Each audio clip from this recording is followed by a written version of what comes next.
करवा चौथ की कथा। बहुत समय पहले की बात है। एक साहूकार के 7 बेटे और उनकी एक बहन करवा थी।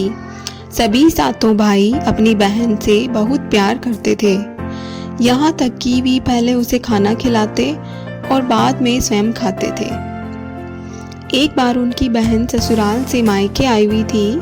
शाम को भाई जब अपना व्यवसाय बंद कर घर आए तो देखा उनकी बहन बहुत व्याकुल थी। सभी भाई खाना खाने बैठे और अपनी बहन से भी खाने का आग्रह करने लगे,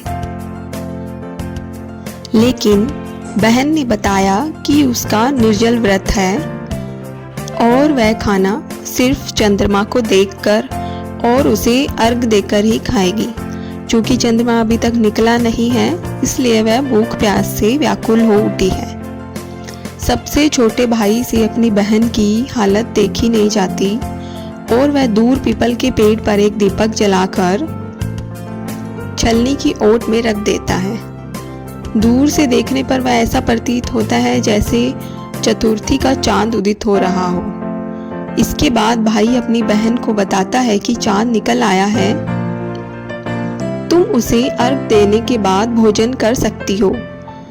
बहन खुशी के मारे सीढ़ियों पर चढ़कर चांद को देखती है, उसे अर्घ देकर खाना खाने बैठ जाती है। वह पहला टुकड़ा मुंह में डालती है तो उसे छींक आ जाती है, दूसरा टुकड़ा डालती है तो उसमें बाल निकल आता है और जैसे ही तीसरा टुकड़ा मुंह में डालने की कोशिश करती है, उसके पति की मृत्यु का समाचार उसे मिलता है। वह बौखला जाती है। उसकी भाभी उसे सच्चाई से अवगत कराती है कि उसके साथ ऐसा क्यों हुआ। करवा चौथ का व्रत गलत तरीके से टूटने के कारण देवता उससे नाराज हो गए हैं और उन्होंने ऐसा किया है। सच्चाई जानने के बाद करवा निश्चय करती है कि वह अपने पति का अंतिम संस्कार नहीं होने देगी और अपने सतीत्व से उन्हें पुनर्जीवन दिलाकर रहेगी। वह पूरे 1 साल तक अपने पति के शव के पास बैठी रहती है, उसकी देखभाल करती है। उसके ऊपर उगने वाली सुई निमा घास को वह एकत्रित करती जाती है।